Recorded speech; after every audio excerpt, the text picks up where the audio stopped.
your tongue to declare blessing, not cursed. Malinaw? Amen.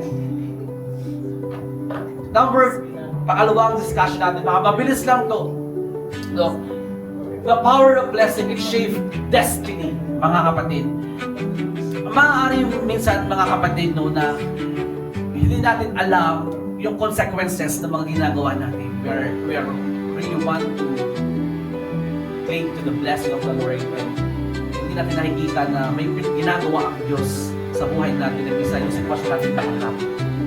Parang, di ba, nabuhaan kayo dito at iisip ninyo na kapag nag-church kayo ay makakatanggap na kayo ng blessing kay Lord. Di ba ganyan ang mindset ng mga tao? Aminin nyo. Kaya kayo nagsisimba kasi gusto nyo na makatanggap ng pagpapala. May mga ganun ba? May ganun ba kayo iniisip? Pero hindi. The God who are serving is faithful. Sabi niya, pagpapalain ka niya. At pagpapalain ka niya, whether ano man ang circumstances mo, ano man ang kalagayan mo ngayon, mahirap man, the God said, I will bless you. And this blessing ay para sa iyo. Ganun po ang pakawakan natin. Hindi dahil kailangan magpagal tayo ng magpagal, mga kapatid. Praise the Lord. Sabi po ng Genesis 27 to 29. May the God give you heaven's dew and earth's richness, mga richness. Pero bago tayo magpunta rin sa kwento na ni Jacob, kasi ito yung kwento na ni Jacob sa chapter 27. And the power of blessing is about to give, mas mahaba po yung chapter 27. Kwento ko na lang. Gusto nyo naman kwentuhan na lang tayo? Ang salita ng Diyos, hindi lang kwentong buhay ko. Kwentuhan tayo about salita ng Diyos. So, para-praise po natin. Para mas magising kayo.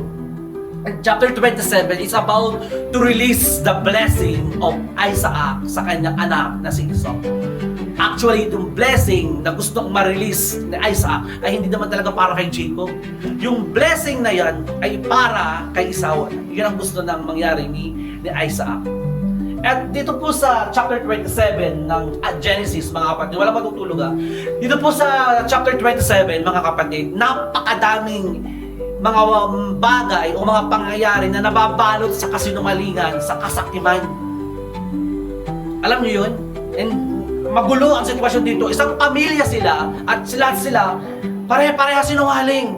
But God and the previous verses, He already blessed. Pinagpala na ng Diyos kahit sabi ng Diyos, pinangako na kay Abraham, mga kapatid, pinangako na kay Abraham na pagpapalain kita, yung binasa natin kanina, at ang lahi mo ay magiging kasing rami ng bituin sa langit, sa dami ng buhangin. I will bless you, and you will become blessing to other. And here we come, and verse 27, the chapter 27, and verse 29, i-release yung blessing. Pero take note, mga kapatid, bago mangyari yung pagpapala o pag-release ng blessing, the power of blessing of Isaac towards Esau, yung pamilya nila, punong-puno ng kasinungalingan, karubaldumal na kasinungalingan. Bakit?